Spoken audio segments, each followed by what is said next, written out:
The sun was just about to rise in the American Southwest. And there were two little children at the feet of an aged Native American. And he was telling them a story.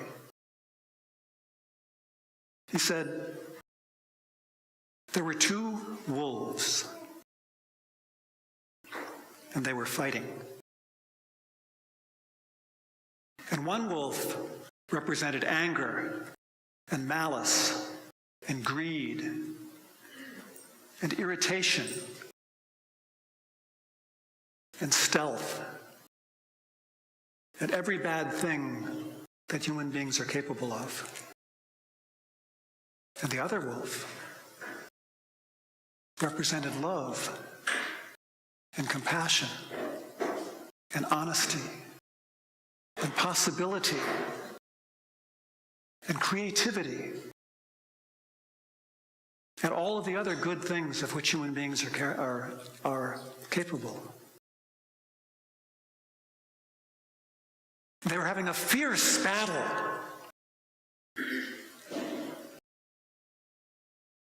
And these two wolves exist in every person,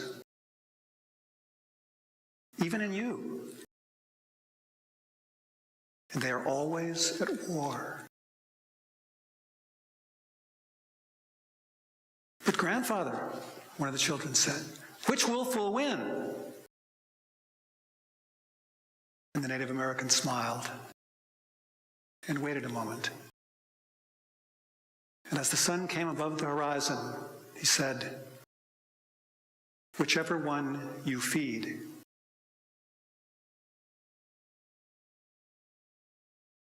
That's pretty much the summary of what I have to say this evening. But since we have a little more time, I'd like to formally welcome you to why can't we think clearly when we most need to? Or, what can I do when my brain freezes up? How many of you knew that that was the title tonight? Oh, good. Many people did. Okay. Well, in that case, I want to find out why you're here. Would you please turn to the person next to you and tell the person next to you your name, or somebody nearby, your name, why you came this evening, what you hope to learn, and what you hope will happen as a result of what we do here this evening. So just take a moment or two with somebody nearby. Share the answers to those questions, please. So why'd you come? What are some things that you hope to learn tonight? Some old, some new. What did you come to learn tonight? Yeah. I thought I heard your voice. I had something to say, but my brain just froze. Can you help me? Great. Yeah, Roger. Yeah, some techniques maybe for unfreezing my brain. Yeah. Anybody else want that? Okay. Yeah, what else?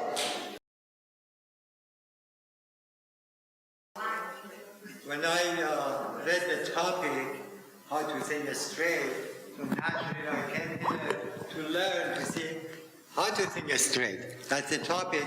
And when I live here, I hope that I can think more straight, because it's always easier not to think straight.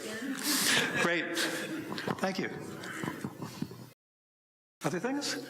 What do you hope might happen for the community as a result, if we all get better at that? Avoid dissension and conflict. Avoid dissension and conflict. Creativity. More creativity? Yeah, Bob? Also, create better communication. Create better communication among us and between the communities? Less war and chaos. Less war and chaos, locally and on a larger scale.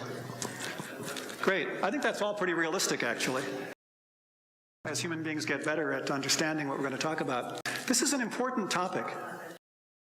As Shoghi Effendi said, it is the individual believer on whom, in the last resort, depends the fate of the entire community. Each individual. And why is that? It's because we have capacities that no other creatures possess. As Abdu'l-Baha said, the mineral kingdom possesses the power of existing. The plant has the power of existing and growing. The animal, in addition to existence and growth, has the capacity of moving about and the use of the faculties of the senses. In the human kingdom, we find all the attributes of the lower worlds with much more added thereto. Man is the sum of every previous creation, for he contains them all. To man is given the special gift of intellect, by which he is able to receive a larger share of the light divine. And that can come in really handy in practical day-to-day affairs. You have 3 days to finish this project. Well, let me think about that. I'll take Halloween, Thanksgiving, and Christmas. So why is it important that we talk about how our minds work? When our gift of the intellect is developed through learning and ripens into wisdom, we can manifest the understanding needed in consultation with others to build the new world order that Baha'u'llah has foretold. As Baha'u'llah said, the man of consummate learning and the sage endowed with penetrating wisdom are the two eyes to the body of mankind. Please God, the peoples of the world may be led as the result of the high endeavors exerted by their rulers and the wise and learned amongst men to recognize their best interests. So learning and our ability to use our intellects can enable us to develop the kind of knowledge, ripen into the kind of wisdom that will enable us to lead our fellows in creating the kind of world that we all want to live in. But we've all had it happen. Sometimes we just can't think clearly. Here's how Abdu'l-Baha put it. We become weak. Our strength leaves us. Our comprehension is dim, and our intelligence veiled. The actualities of life seem to elude our grasp. The eyes of our spirits fail to discover the sacred mysteries. Then what? We say things we'd rather not have said. We do things that are unwise. We generally make a mess of things. At least I've had that experience once or twice. Please turn to the person next to you and tell them about a time like that. What was the situation? What did you say or do that wasn't entirely wise? How did you ultimately retrieve or repair the situation? And particularly, why do you think it happened? So think of a time when you were not at your best, when you were saying things that you just would rather you hadn't said. Maybe you did things you'd rather not have done, or that didn't work out so well. Turn to somebody nearby. You can change the names to protect the innocent. But tell them about a situation kind of like that, what your experience was like. So I'm not going to ask you about the situation, but I'm going to ask you about the last question. Why do you think that happens? Why do you think it happened that time? Well, because she said that thing she always said, right? Why did it happen? Yeah. Emotion. Okay. When we get emotional? Yeah. Ego. Ego. How do you mean? What does the ego have to do with it?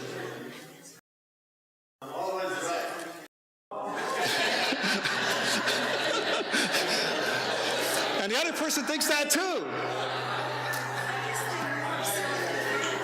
Sorry?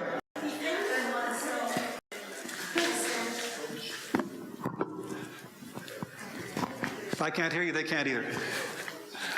I guess translating it in a way of hostility and then defending oneself and speaking, lashing out back.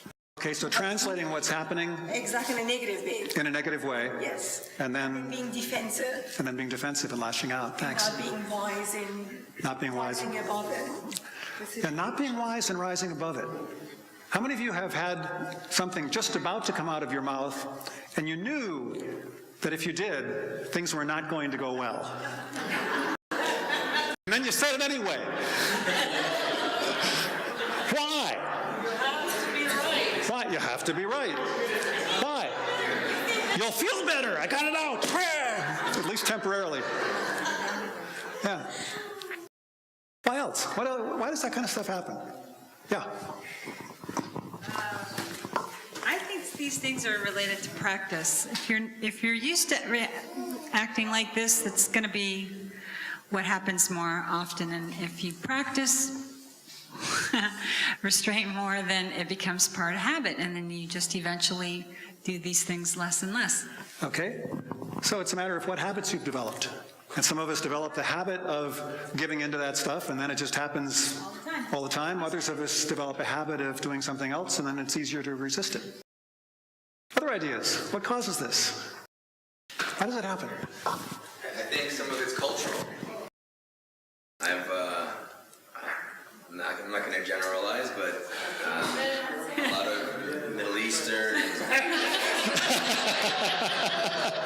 cultures are very animated. And when we're animated, it comes out in wonderful, loving ways, and it comes out in other ways as well. Okay? Yeah. Other ideas? Yeah.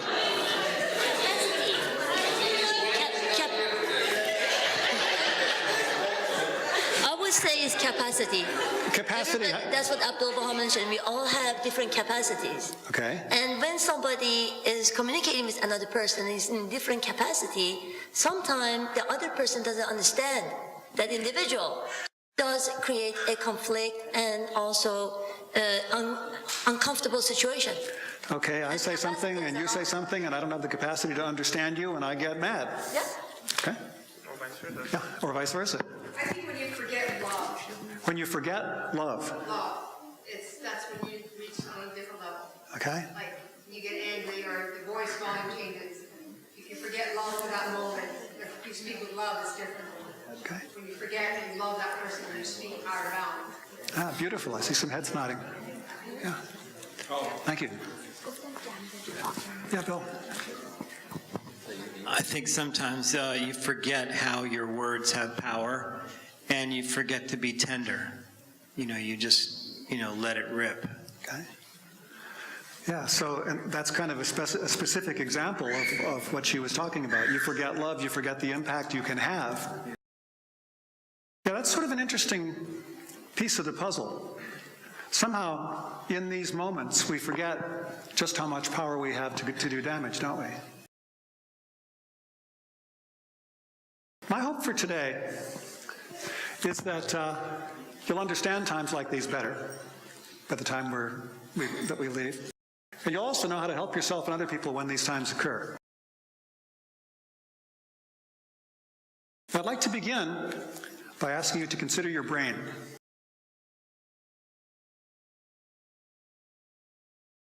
Now, if you looked inside your skull, you'd see something that looked kind of like that. And if you looked more deeply, you would not find just an undifferentiated sponge. You'd find a whole bunch of separate structures. Kind of like if you lifted the hood on your car, you wouldn't just see a bunch of parts. You'd see an engine, and you'd see a starter motor, and you'd see a battery, and you'd see a radiator, and you'd see a bunch of different parts that each has certain capacities, each has certain functions that it's designed to perform. Well, what's very interesting is that if you went way down inside your brain, you'd find something called the brain stem. You can see it sticking out there at the bottom of the diagram that we're all familiar with. And the brain stem does certain things for us.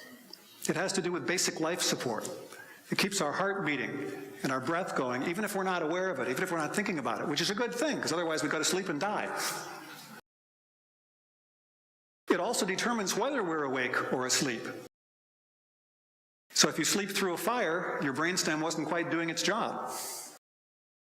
So when do we become alert? When are we not so alert? You ever notice sometimes during the day, you can hardly keep your eyes open, and then you sort of wake up? That's your brainstem doing its job.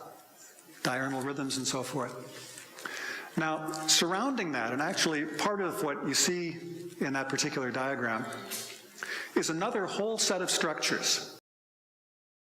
And those structures in the human being look for all the world like the whole brain of your average salamander, or snake, or frog. Some people call it the reptilian brain. See that snake up there? See the whole brain? And if you look at the human being, it's kind of folded around, but the structures themselves are very similar.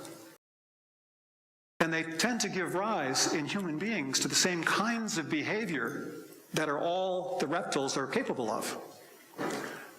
So that includes dominance and hierarchy and territoriality. You can paint a spot on the tail of a lizard that looks just like the other lizards. And as soon as you paint the spot on the tail of the lizard, the other lizards drive it out, because it's different. Ever know any human beings to behave that way? As soon as someone's different, not acceptable? It's not an emotional reaction. It's just a wired-in kind of behavior. It has to do with basic things like procreation, getting food, all that really basic stuff. And particularly, habit. Think about the last time you were driving down an expressway and you suddenly woke up about 2 exits past where you were supposed to turn off. Anybody ever do that? Yeah, all of us had experience like, who was driving? Who was driving while the reptilian brain was driving? Anytime you're on automatic, anytime you're doing things just by habit, not necessarily being consciously aware of it at all, that's your reptilian brain doing its thing. And there are times that that's very helpful. In sports, in the Army, they train people to react immediately, just automatically. Karate, and then later on somebody comes, they don't even think about it. So habit can be useful, habit can be a little bit difficult. Did anybody ever move to a new place and then you drove home to your new place a couple of days from work, and then on Saturday you weren't really paying attention and you found yourself driving to your old place? That's the reptilian brain. The reptilian brain likes ritual. It likes things to be the same. So almost always in a classroom, students will pick a place that they're going to sit, and for the whole semester they go and sit there unless the teacher makes them sit someplace else. Just feels more comfortable. Okay? I said that driving them out because they're different is not an emotional reaction, because reptiles are not very good at emotion. It's why a frog doesn't make a very good pet. It doesn't like you. It doesn't not like you, it just... What likes you are puppies and kittens, right? So those are better pets for most people. Some people like an iguana or something, but it's rarer. Around the reptilian brain is another whole separate set of structures. It's been called the mammalian brain. If you look at a mouse brain, you see the whole brain. Remember what our brain looks like? There's that brain stem, and then there's all this stuff. In a mouse brain, all this stuff isn't there. There's just this much stuff. The limbic system, other parts like that. That enables a mouse to do all kinds of things that a frog can't do. To care for its young. I mean, really care. To bond. So that mammals don't just drop an egg and slither off into the swamp. No, we can care for each other. We also have the capacity for emotion, for love, and hate. All kinds of emotion. And the responses that go with that emotion. Now, we may drive others out, not just because they have different colored skin, because we don't like them, or because we haven't bonded with them. We haven't gotten to know them and care about them. So now we're we and they're they, and we can have wars for entirely different kinds of reasons. Around the mammalian brain is the monkey brain. You see a mouse, and then you see us. In between, you see some of this neocortex beginning to emerge. And there's more and more and more of it as you get creatures that are closer and closer to human. And that makes possible much more complicated behavior. Makes possible language. A bunch of higher primates, you may know, can use sign language. They don't have the ability to articulate words, but they can use American Sign Language, and some of them have learned hundreds of words. And they can make sentences. They got real language, which no matter how smart they are, very few mammals can do anything like. Eventually, you get art, philosophy, you got the capacity to think. What Abdu'l-Baha was talking about, the intellect that we uniquely have, the capacity to think in ways that could enable us to create a new world order together. There's a part of the neocortex, a part of the monkey brain, that we've got a lot more of than anybody else, even the dolphins, who have a larger amount of neocortex for their size than we do, which some people wonder about. Maybe their way of living, just playing freely in the ocean, is actually a more intelligent way to live. People wonder about that sometimes. But in any case, if you've ever seen a representation of the Neanderthals, the early proto-men, they had kind of a receding forehead, right? Then along came the Cro-Magnons that replaced them with a high forehead, like you've got, and everybody in this room. It's what's behind that high forehead that makes all the difference. Because what's behind that high forehead, this is just a summary of what we got so far. There's the primitive brain, self-preservation, aggression. There's the limbic system with emotions. There's the rational neocortex. And then there's the prefrontal cortex. Whoops, I flipped that around. That says prefrontal cortex in Swahili. The prefrontal cortex, also known as the frontal lobes of the brain, because it's the frontal part, that's where our imagination is. That's where you can imagine something that doesn't exist. Because you can imagine something that doesn't exist, that's where our creativity comes from. I can imagine doing something that's never been done. I can put together things that I've seen in entirely new ways. I can have real creativity. I can have insight. I can actually make plans in a way that makes sense. I can imagine something in the future, and I can imagine the steps that it would take to get there. Now, this part of the brain is the last part of the brain to develop as we age. Starts out age 3, 4, we've all got some of it, but it doesn't develop fully until the late teen years, if then.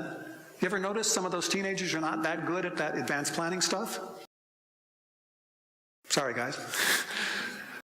And some are more mature, seem to have better judgment than others. This part of the brain's developing quicker. Also, because I can imagine that you might feel differently from how I feel, this is the part of the brain that makes empathy possible. I can be empathic. Most teenagers aren't always good at that either. And I can regulate my own behavior. I can imagine doing something differently from what just comes so-called naturally. So I can develop the kind of habit that you were talking about of consciously saying, okay, I know if I say that it's going to be trouble. I'm not going to say it. No, we have the capacity to do that. And this is the part of the brain that makes that possible. This is really the part of the mechanism that makes possible all of the human virtues. The most distinctively human capacities that we have. Okay, but what would happen if you were walking into the street and there was a bus coming toward you and you spent a lot of time lost in thought thinking about the nature of the coming ideal world order? You'd be flattened. What if you saw the bus coming toward you and started thinking of 45 different plans that you could use to get out of the street? It would not be pretty. So, nature in her wisdom has given us something called the amygdala. And the amygdala is a little almond-shaped structure. Amygdala means almond. Little almond-shaped structure. There's actually two of them, one on this side and one on this side. And the amygdala has the remarkable capacity to hijack your brain. The amygdala sees danger, danger, danger, danger. It does two things simultaneously. The first thing is it largely shuts down your frontal lobes. So you're not going to be lost in thought and getting all confused by thinking about things too much. And it throws almost all your energy back into the emotion and habit brains. Bus is coming. Danger! And I'm out of there. What do they call that reaction? Fight, flight. That's right. That's the fight, flight reaction. Actually, it's fight, flight, or freeze. Fight, flight, or... And so the predator won't see you. That's what's happening when your brain shuts down. That's what's happening when your brain freezes. Your amygdala just thought there was something dangerous, shut down largely, not completely, fortunately, but largely, your capacity to think, and you're on automatic and passion and emotion, just like you said. Okay? And that's when we get like this. And that's when we act on the basis of that. That's when we have a very, very, very strong impulse to act on the basis of that. Because what's most energized at that moment are our habits, whatever habits we've developed, and our emotion. And the emotion at that moment, when we're scared, is usually terror or rage. So we do the things we don't want to do. When does it happen? This is very important for humanity to understand. It's important for you to understand about yourself, about your spouse, if you've got spice. My favorite plural of spouse. Your kids. Human beings naturally go into fight, flight, freeze when we feel threatened and powerless. And there's a problem here, to go with the good news about your amygdala being able to save you from the bus, which is that your amygdala is very fast, that's good news, and very stupid, and that's bad news. Your amygdala will see something that looks vaguely like something that's dangerous and react as though it were the thing that's dangerous. The way our perception works is, it's not like a camera. It's not like light comes in and the brain converts that light into a picture on the screen internally that you see. That's not the way it works. Some really interesting research that says, no, what you see visually, and even more, what you perceive as going on, is a matter of your brain's interpretation of that light coming in, not the light. Some of the most interesting research was done tachistoscopically. What they would do is they would flash on a screen like this very quickly, pictures, so quickly that people didn't know what they were. And they'd say, okay, what did you see? And describe it. And at first people were just guessing randomly. But then they noticed, and that's what gave rise to this whole new understanding of perception, that there was one slide that a whole lot of people thought it looked like a person wearing glasses. And they described the earpieces on the glasses and the piece of glasses going across the brow and that kind of stuff. But then as they slowed it down, slower and slower and slower, eventually people could see that no, it wasn't a picture of someone wearing glasses at all. It was a picture of a fire hydrant. And that round thing on the edge of the fire hydrant looked kind of like one eye, and there was something over here that looked a little bit like another eye. But there was nothing anywhere in the picture that looked like a horizontal line. But people had seen the horizontal line. A bunch of people described it. See, what they were seeing was their brain's guess about what was there, and then their brain filled in stuff that wasn't there. Can you see the importance of that? What our brain thinks is going on, we fill in details that aren't there, that's consistent with what we think is going on. So when we feel threatened and powerless, when our amygdala sees something it thinks is a danger, it could be just a shadow goes across because there's a plane going over our head. But we think something's coming at us, and we're on the sidewalk.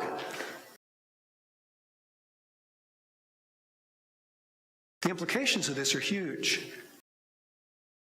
If you're finding your brain freeze up, if somebody else around you is suddenly getting stupid, likely Their amygdala just interpreted what's happening, or yours did, as something dangerous. They're feeling threatened and powerless. By the way, the two have to both be there. If you just feel threatened, you may be energized to meet the challenge. If you feel just powerless, you may be apathetic. Who cares? But if you feel threatened and powerless, you go into fight, flight, freeze. So what determines how you feel? Since it's feeling threatened and powerless that generates the perceptions that generate the behavior. Three things. Three things always determine how you feel in all situations.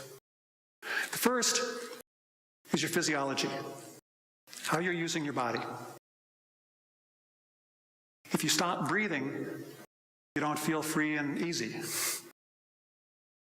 If you breathe deeply, you tend to feel better. The second is what you tell yourself. This is a disaster. This is terrible. I can't stand this. Yes, you can. If you couldn't stand it, you'd die. You didn't die. You can stand it. You just don't like it.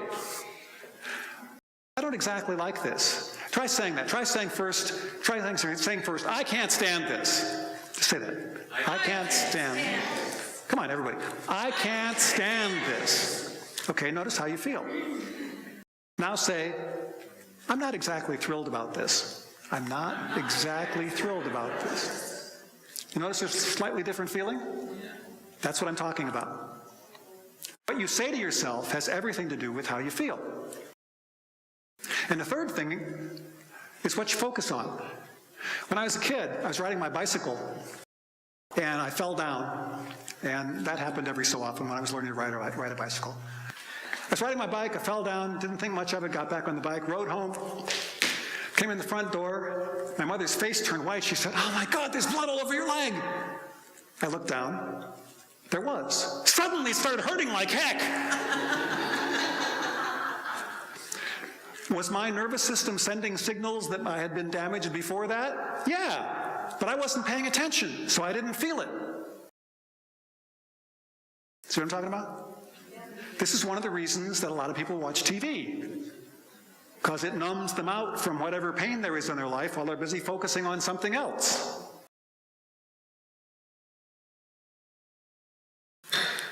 You have a major fiasco at 10:30, followed by a shocking scandal at 2:15. Have a nice day. So what can you do when your emotions go crazy? Three things. Change your body, change what you're telling yourself, change your focus. Make sense? So how do you change your body? Well, one of the things that your grandmother probably told you is when you're angry, take a deep breath and count to 10, right? The deep breath is changing what you're doing with your body. Try that. Go. Do it again. Little bit of a sigh. How do you feel? See, the thing is, you don't normally breathe that way unless everything's fine.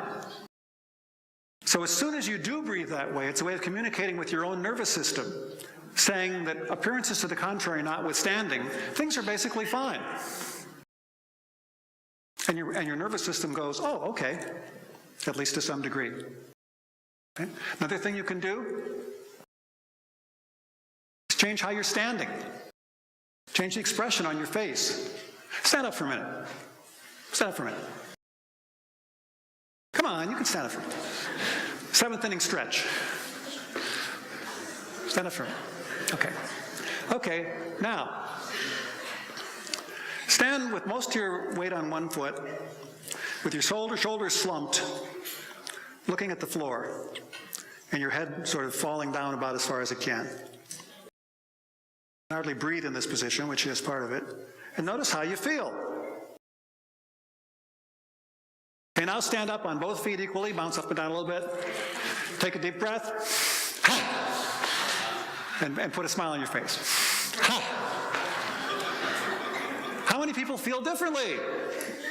Right. Okay, sit down. That's something you can do anytime that you're feeling lousy. The only thing is, I guarantee you won't feel like doing it.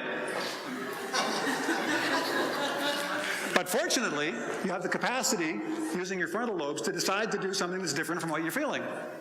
And if you do, it'll change what you're feeling, at least momentarily. Okay? Another thing you can do is move. Move.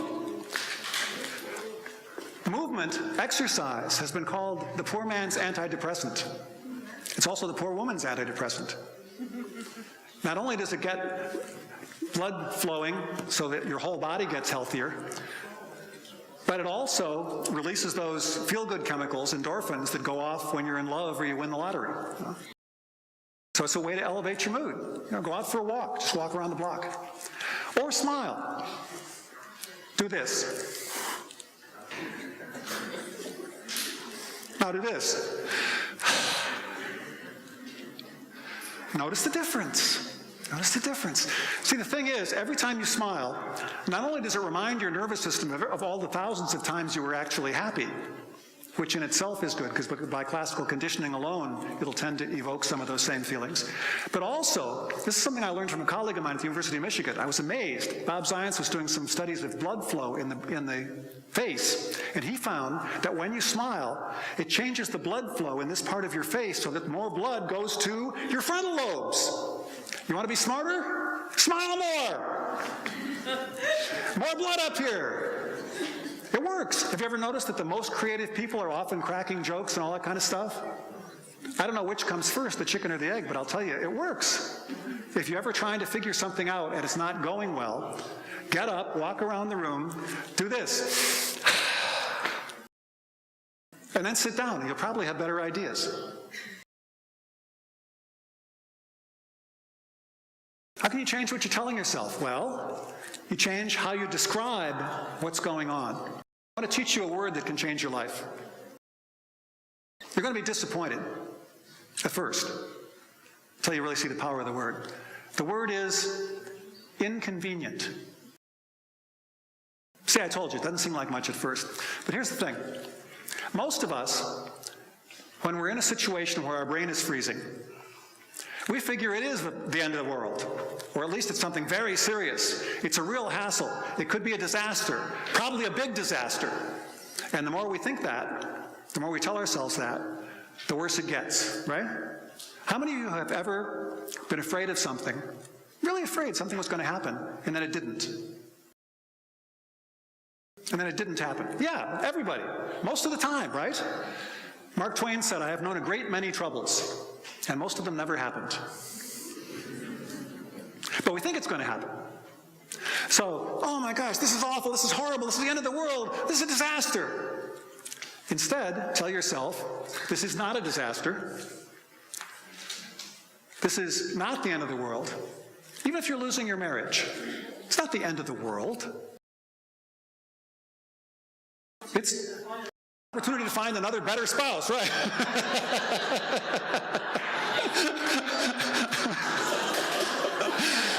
I added a word there. Right, so, yeah, you know, look, if your car breaks down, it's not a disaster, it's not the end of the world, it's just inconvenient, right? If your house burns down, it's not a disaster, it's not the end of the world, it's just inconvenient. If your spouse leaves you or you get fired from your job, it's not a disaster, it's not the end of the world, it's just massively inconvenient. You begin to get a sense of what I'm talking about? You use this word instead of the words you've been used to using. That in itself will change your feeling, because your amygdala will stop thinking that you're so threatened and so powerless.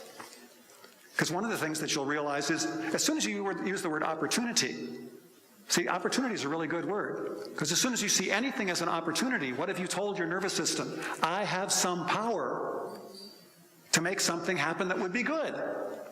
And as soon as you tell yourself that, your amygdala goes, power. Oh, okay. It stands down. Also, anything you're changing, anything you're doing consciously to change what you're telling yourself, as well as anything you're doing consciously to change how you're using your body, to do it, to remember to do it, and to control your behavior that way, what part of your brain do you have to use? Cortex. Cortex, and particularly? Prefrontal cortex, right? So you're using the part that the amygdala shut down. And as you start using it, more blood flows into it and it comes back online.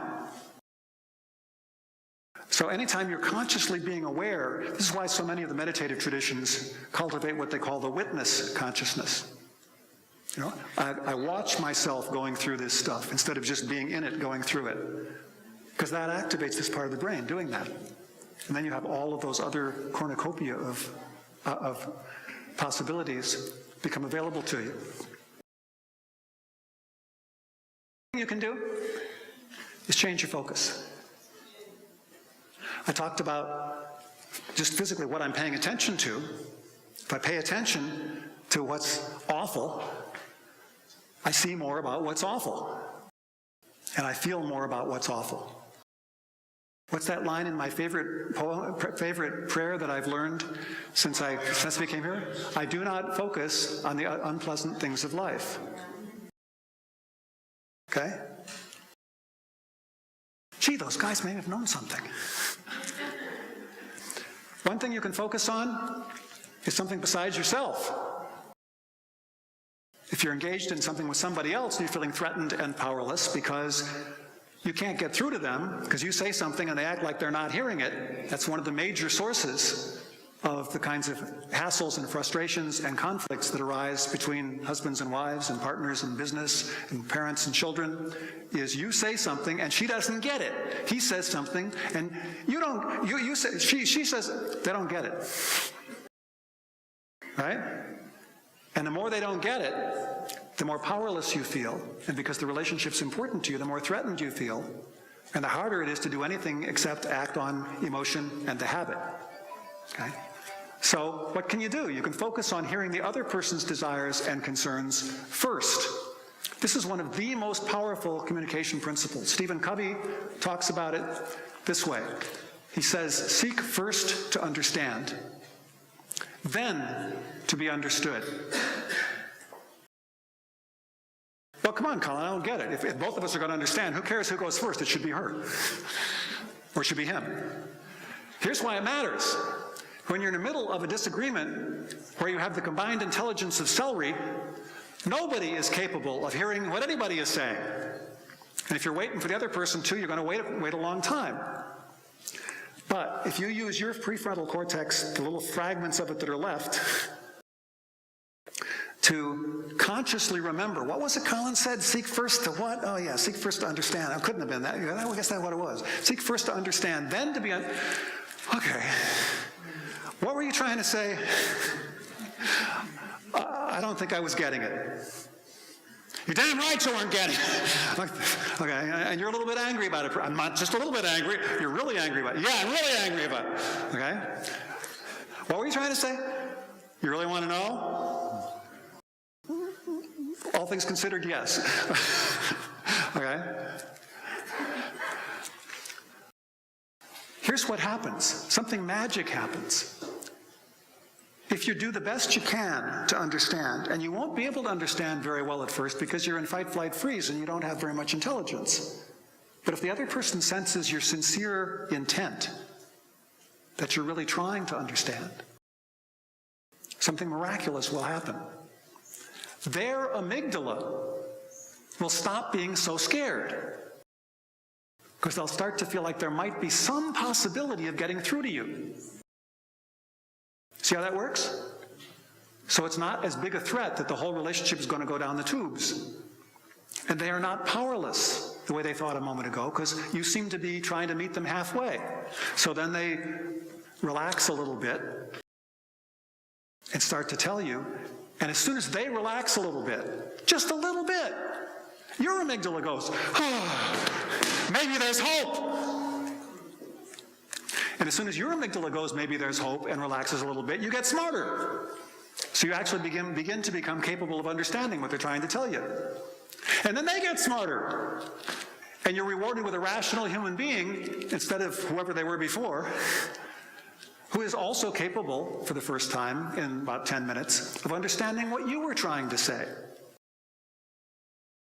So if you want to be understood, strictly on practical grounds, this is a good way to proceed, because it makes it more likely you'll have somebody else who could understand you.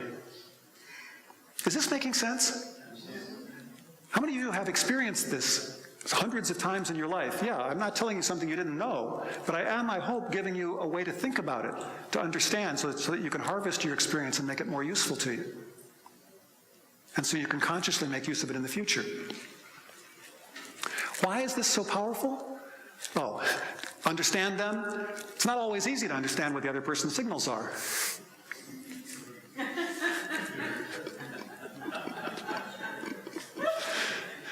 The Indian is saying, I came as quickly as I could. I saw your smoke signals. We don't always understand each other. Sometimes we wish we could have a clue. Sometimes I wish you had a little green light that would blink on and off like the computer, so I could tell whether you're processing anything or if you're just frozen up.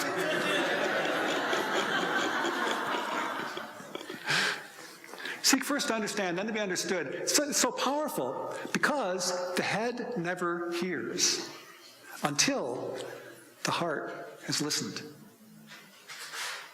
You may be able to repeat back verbatim what your spouse said. I'm really good at that. And she knows that I haven't heard her, even if I can, until it really gets in.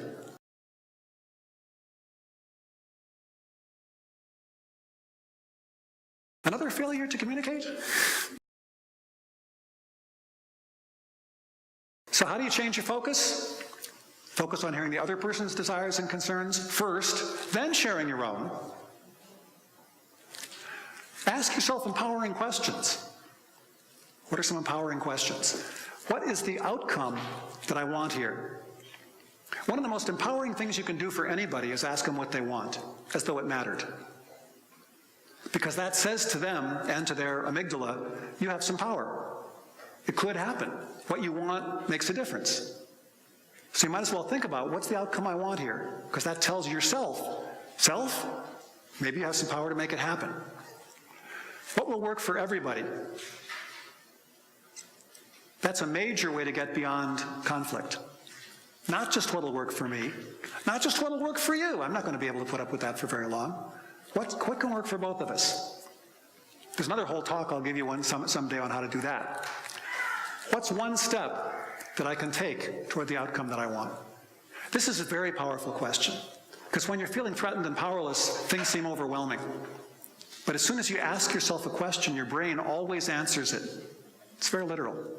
Whatever you ask why am I such an idiot? Well, because your brain will come up with an answer. What could I do to be more effective? Your brain will come up with an answer to that. So it makes a difference which questions you ask yourself. And what's one thing I could do? You don't have to do it.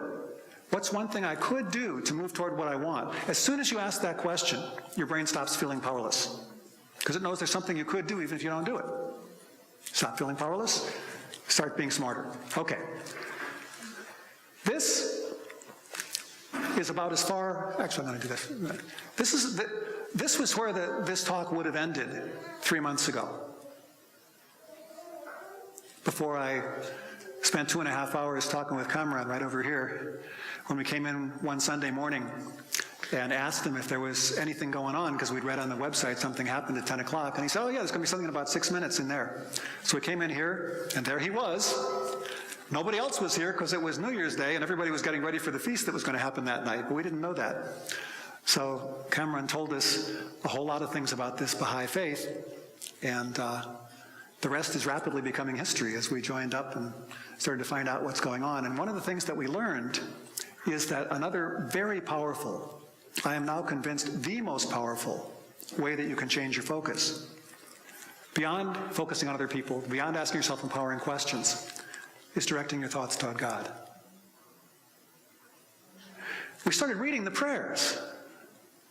And the prayers, a lot of the prayers, what do they say? They say, don't focus on anything else but me, right? That's in many, many, many of the prayers. Forget about that stuff, just focus on me. Turns out, that's an extremely empowering, extremely intelligence-building thing to do. Lights of Guidance talks about it this way. It says, our thoughts should be turned determinedly, intelligently, and unemotionally to God. Baha'u'llah quoted Isaiah in the Bible, say to them that are of a fearful heart, be strong, fear not, behold your God. As Abdu'l-Baha has said, when a man turns his face to God, he finds sunshine everywhere. Why? Why? Why is that? This is a rhetorical question. I'm going to answer. Why? But you can think about it. See, your brain can't help it. Why is this? Why is this?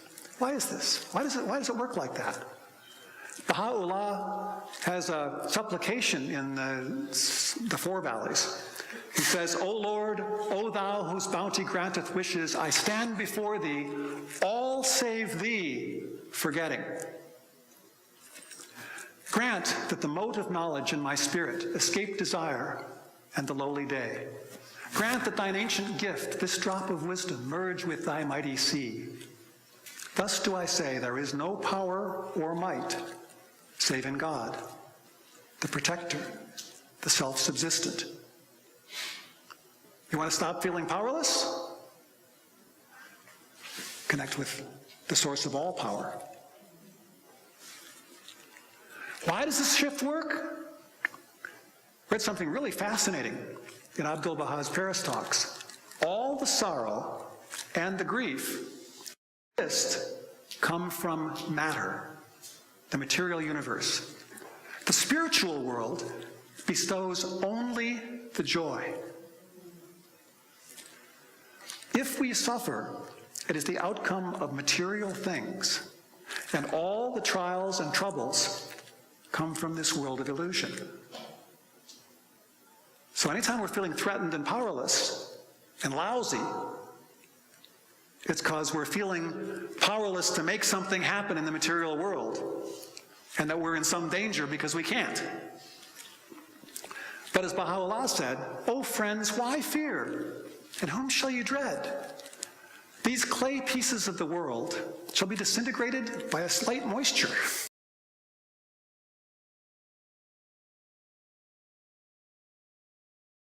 Abdu'l-Baha said in the Paris talks, if material anxiety envelops you in a dark cloud so you can't think straight, spiritual radiance lightens your path. Verily, those whose minds are illumined by the Spirit of the Most High have supreme consolation. And he goes on to talk about how he spent 40 years in a prison setting where almost nobody lasted more than 1 year. But he said, I was happy the whole time. Why? Because the whole time I lived in the spiritual world. And so can you. So let's summarize. As human beings, we have the unique capacities of intellect and understanding. Fight, flight, freeze makes it hard to think. We go into fight, flight, freeze when we feel threatened and powerless. To regain our bearings, we can use our bodies differently. We can change what we're telling ourselves. That was inconvenient. Or we can shift our focus. And the most powerful way to shift our focus is to rededicate ourselves to God. So I'll ask you to join me in that prayer. It'll probably have new meaning to you now. Let's pray together. O God, refresh and gladden my spirit. Purify my heart. Illumine my powers. I lay all my affairs in thy hand. Thou art my guide and my refuge. I will no longer be sorrowful and grieved. I will be a happy and joyful being.